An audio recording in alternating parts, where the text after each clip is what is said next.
A new generation of consoles, a new year, a new Smackdown game. That's the trend that this game started, for better or for worse.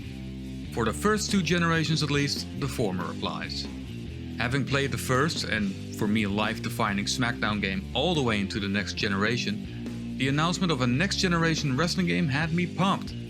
When I first saw screenshots in magazines, the hype was unreal.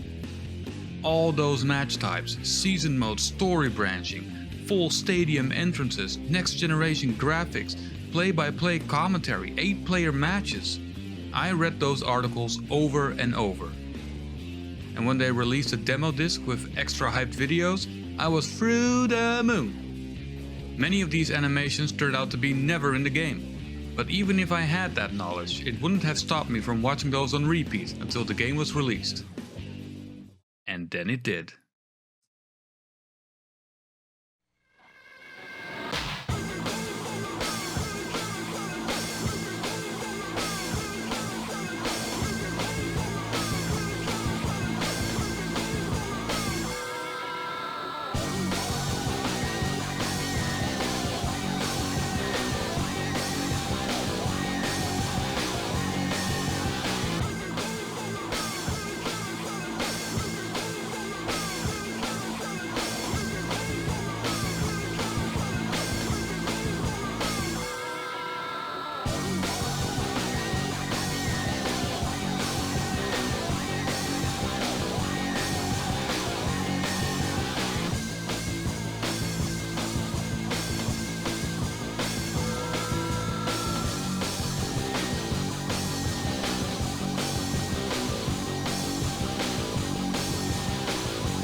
By Brock's beard.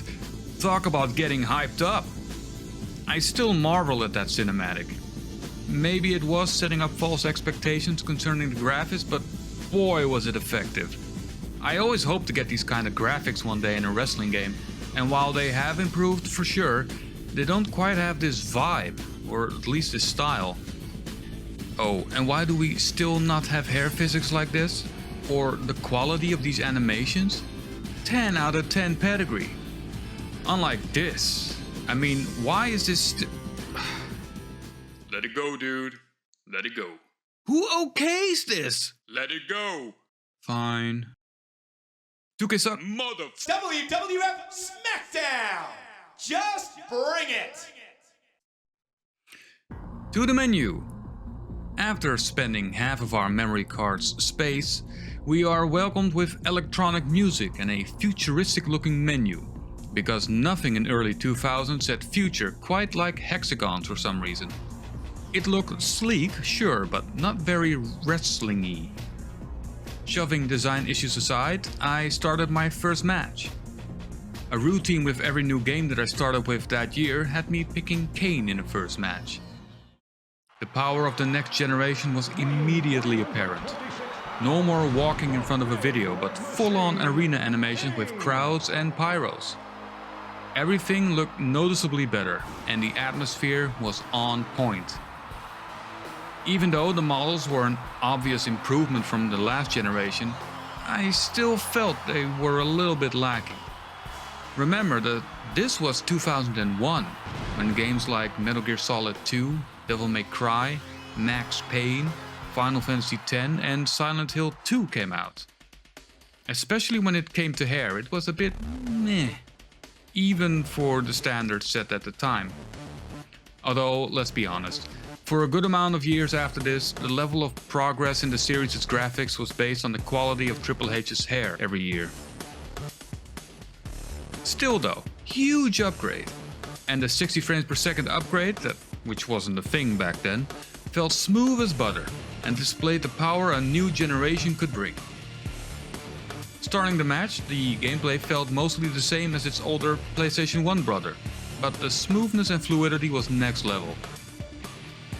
A notable change was the added pickup grapple state, adding some extra moves to the repertoire. The reversal system was the same, but the way it looked and felt was vastly improved. There were so many reversal animations that it felt like they had one for every move. The animations were and still are pretty cool, and it really gave the feeling of playing an actual match. Camera work was also improved, showing off the huge arenas and the crowds way up in the cheap seats. The crowds at the barrier are a mixed bag. This year you could go in the crowd, yes, but it's not exactly what we hoped for. Even for the time it wasn't very impressive, but I understood what they were going for and I appreciated the effort. It was fun though, and always worth a laugh. Too bad they never tried doing this again, as to my knowledge this would be the last time we'd ever see it. You could somewhat... Don't you start! Fine. There are announce tables on the outside, and busting through them is always a pleasure, as I would eventually find out. And I say eventually, because dear lord it wasn't easy. Don't even bother trying to do it with a finisher. The Deads at Dukes clearly fought the same because they fixed that in future iterations. Animations for moves and finishes received a substantial upgrade and looked amazing overall. THQ and Ukes thought so as well, because many of these moves would be used for nearly a decade. Victory animations looked awesome as well, and really added to the spectacle that is this lovely medium. Kane was so cool during his time. What a beast. Browsing through exhibition, all the matches were neatly organized. Browsing through exhibition, all the matches were neatly organized in categories. We have the usual suspects like single matches, with or without managers, so you could always have your bestie at your side. Or Trish Stratus. Of course there's the classic tag option, the newly added 6-man tag. Next Gen already showing its oiled up 20-something inch pythons, delivering more wrestlers on screen than ever. If you're ready for some crazy time, there is hardcore and false count anywhere matches, with more backstage shenanigans than ever. Anywhere Falls was amazing. There were so many places you could go, and they really went all out with the backstage areas this time, and I loved the creativity. Hallways, boiler rooms, parking lots, the streets, lobbies, dressing rooms, offices, even the WWF New York Club. Crazy fun times are sure to be had in this match. Then there are the survival match types with triple threat, fatal 4-ways and battle royals with up to 8 players. Next Gen just got even more next Genier. I of course had to try this immediately.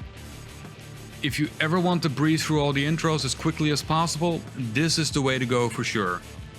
The frame rate holds up perfectly despite having 8 wrestlers on screen simultaneously. But it does explain why the next gen part is more of a pop-up pump style presentation. 8 people is more, sure. But at what cost, Papa? At what cost? Look at it! Man, you ain't Big Pop. I'm the big bad booty daddy. It's non-stop. Now listen, English! Anyway, it's a lot of chaotic fun, especially for those with 2 sweet multi-taps at the time. This would be the only time to use them in the console's lifespan, as far as I know. Never had the luxury of having 2, but I'm sure those that did made use of the feature and are sure to have fond memories of it. By the way, did any of you have this version? Because when I look on Z-Webs, I can only find the square version. European thing maybe? Doesn't matter.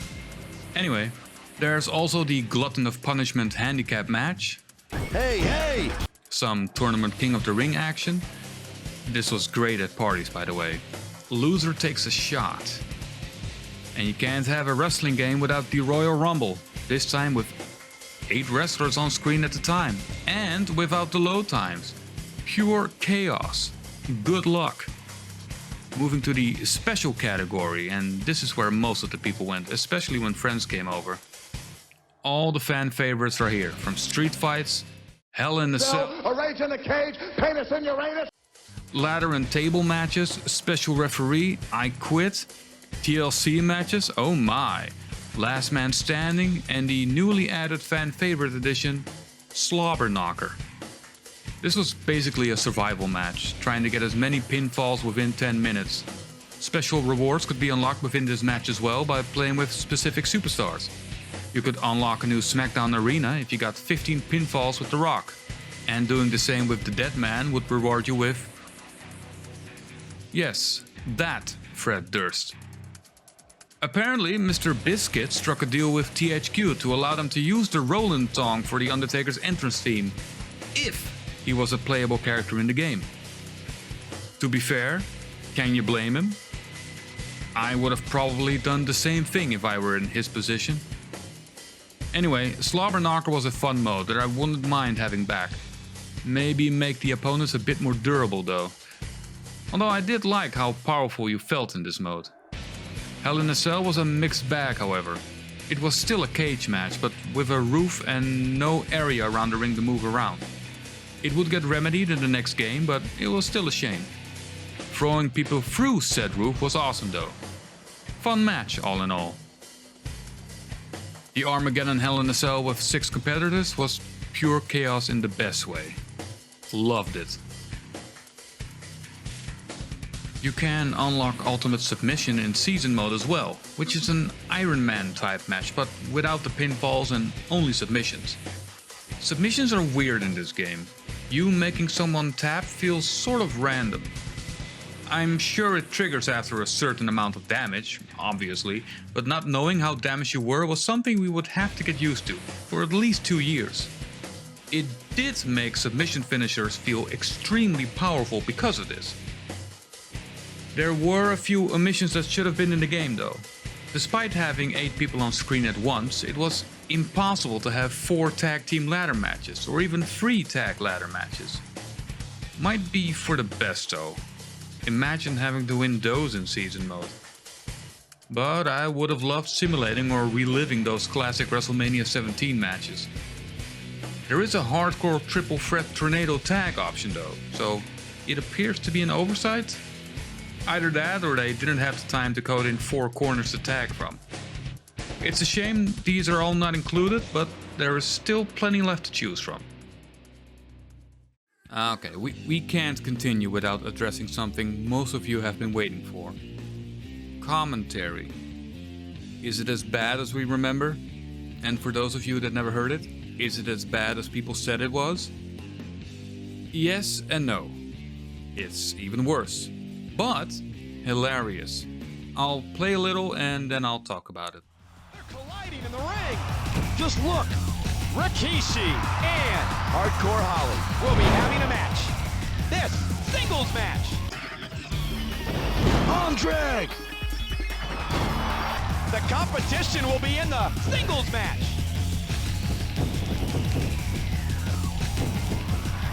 Oh, baby!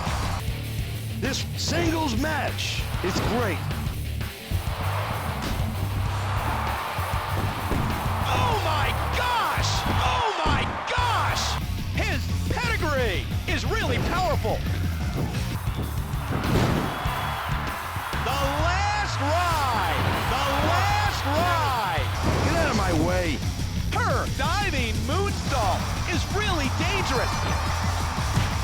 Ray Dudley executes a perfect 3D. Who cares what Triple H says? Kane is the best World Wrestling Federation tag team champion we've ever had. I still think it's hilarious. It sounds like they recorded everything in segments, giving it that really weird pausing effect. It's no surprise they changed it in every subsequent sequel, but it is a joy to listen to today. The commentary is really in the so bad is good category. Next up is the Create a Superstar mode. Many an hour have I spent in this mode, making my friends and other random characters. Being an RV teen, I created whatever stuck with me that day, so I'm pretty sure Goku was one of them.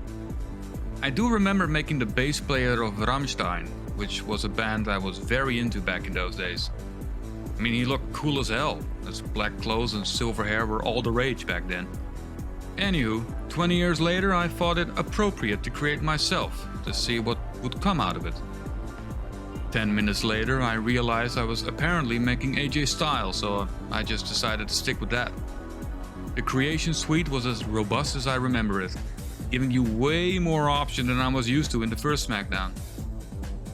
Still had a lot to learn when it came to moves and their names, especially since they added hundreds, but the gorgeous animation previews ensured it was never a bad time.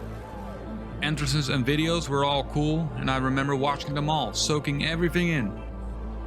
Some more than others, of course. Moving on, new this year was changing the crowd signs. Funnily enough, replaying this and making Mr. Styles, I see the classic "Too Sweet" sign, like it was meant to be. Names are always a bit difficult because some games have the wrestlers in all caps and some don't. Took a wrong guess, of course, 50-50 shot, but you always get it wrong the first time. It's like plugging a USB in. Why do I always get it wrong? And then I turn that sumbitch around and I had it right the first time? What? Anyway, I digress. I must say I'm actually quite pleased this looks as good as it does. I mean, just saying, if this was on cos.ws, I'd use that formula in a heartbeat. If you know, you know. All self-horn blowing aside, terrific upgrade. It didn't stop there though, you could create your own stables, in a way creating your own universe as you saw fit, and create a taunt. This was something I never really bothered with, but decided to do so for the sake of this video.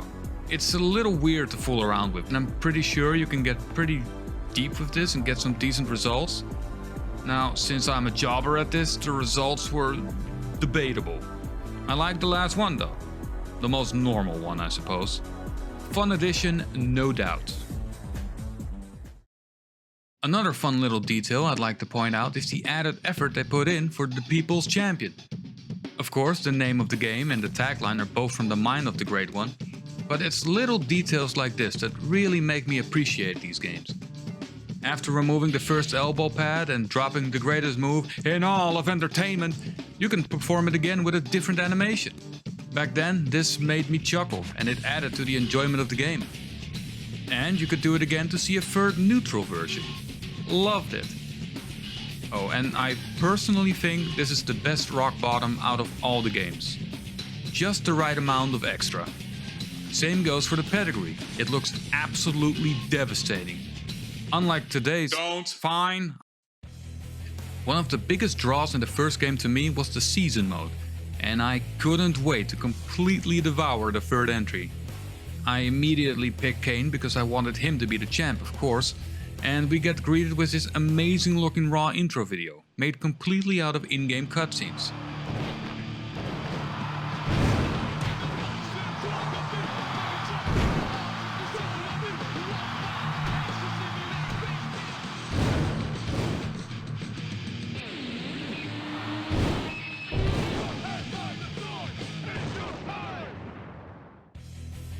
This would be awesome if they included these in the new... They won't! Never mind. Vince walks up to me and the American Badass and tells us we'll have to defend our tag team championships. We whoop some ass, get some cool looking cutscenes again, and that's it? I mean, I noticed there weren't any menus or match cards like in previous games, but one match? There is this menu that displays your life bar, but that doesn't seem to have any function whatsoever. Alright, another run then. This time, it is his time. Triple H, the game, the cerebral assassin, the king of kings, the best that there is. Anyway, his list of nicknames is longer than the amount of matches it takes to become the champ once again. At the story mode screen, you get to see who are the current title holders, and the hidden screen to view all the collectibles. I decided to pick a non-champion in hopes of getting a longer experience. You can make some decisions in certain cutscenes, so I decided to take it in a different direction. This time I picked Test and took a completely different approach. Doing so gave me a chance to free roam and explore all the backstage areas.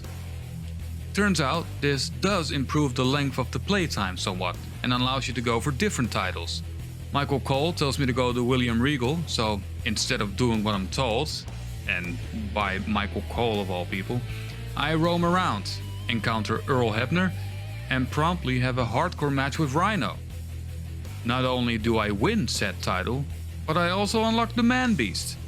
Okay, interesting. So now I pick Bradshaw, go for the tag titles as I've only previously defended them with the Brothers of Destruction. We get another storyline with cutscenes and everything. Pretty cool cutscenes, by the way. Now that Taker is available, I go for the heavyweight title against the now champ Triple H. A cool attention to detail is the writing in the promos, which changed to fit the selected superstar. I'm pretty sure that this applies to just a small selection of top superstars, but this portrayal was very Taker-esque. Eventually, I lost the match at WrestleMania, but after opting out of a rematch, Mick Foley shows up and starts an impromptu Hell in a Cell match. Beat the game, and I unlock the King of Hardcore himself. Another playthrough with Kurt Angle had me driving in a milk truck to the ring and throwing milk at my opponent. I'm pretty sure there are even more zany cutscenes hidden away in there somewhere. I ended with a Trish run, of course.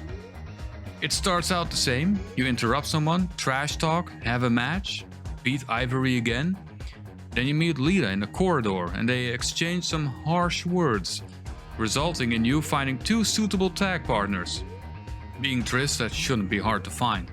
After the building appears empty, I ended where I should have gone the first place. The APA. Of course, they're willing to help, and a 6-man tag match is ready to be won. Okay, I stopped recording after 15 minutes because, dear lord, tag matches are a pain to win here. Spoiler alert, I won, and Trish is granted a title match. On Smackdown, no less. No Mania? Oh well, a title is a title wherever you win one. Assuming this was the end of it, Vince shows up and announces another match. Typical Vince. This one is on Fully Loaded, where I'll have my first defense. It's no Mania, but I'll take it.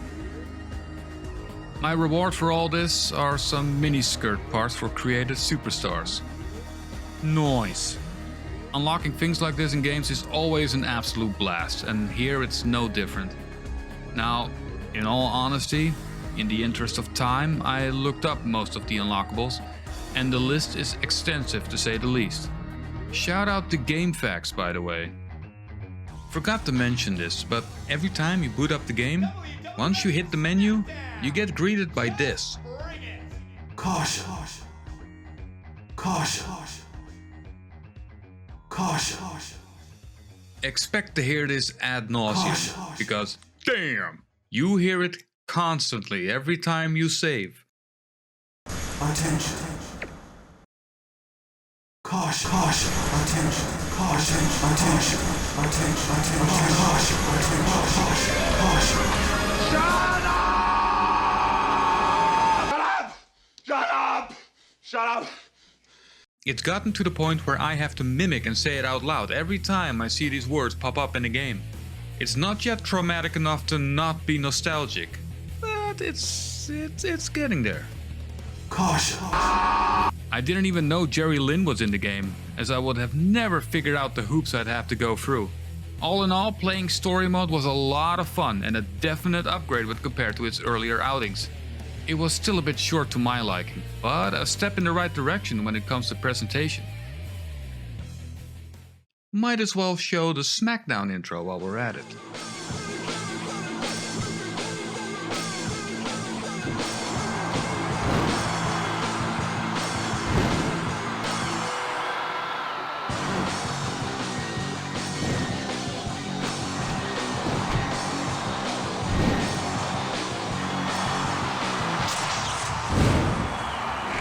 Good stuff indeed.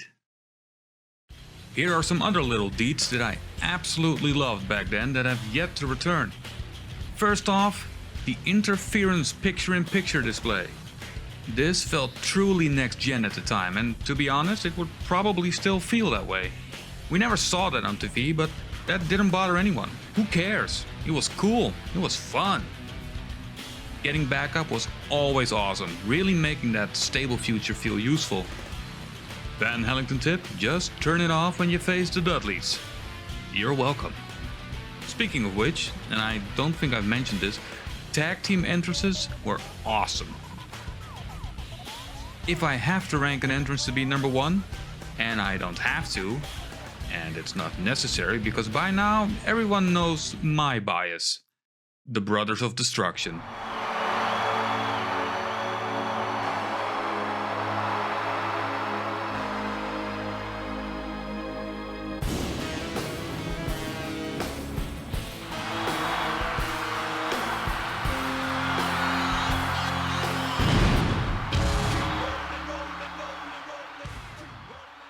Having 2 theme songs in one entrance reeked of awesomeness.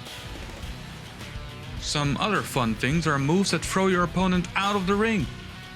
I don't quite recall the first game having this feature, but for me this was mind-blowing and I absolutely loved it.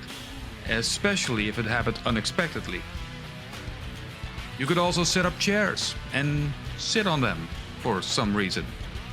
Because why the hell not, right? Stacking up ladders on tables, you could get as over the top as you wanted in this game. 10 out of 10. Man, playing this game again has been such a blast and is as fun as I remembered it. The variety and match types made sure you never got bored and are still a blast to play. Season mode was a hell of a lot of fun even after all these years, and finding new story branches was always a delight.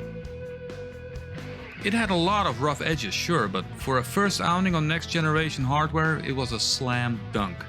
Playing this with friends is still a guaranteed good time, and I would recommend you do so. Van Hellington tip: you can play it on emulator and through Parsec, so you don't have to invite 7 friends over to make a mess of your place. Whichever way you play it, fun times are sure to be had, and the memories I had back then will be cherished forever. I'd really like to know what your experience with this game was and how you would rank it within the series. Let me know in the comments below, and while you're at it, elbow drop that subscribe and notification button so you won't miss the next video. Before I start on that, maybe another run in season mode with Kane. He still needs to take that title belt from his brother. And that intro. Man, that intro lives rent-free in my head. Thanks for watching, and like the previous video, let's watch that intro one more time, and I'll see you soon.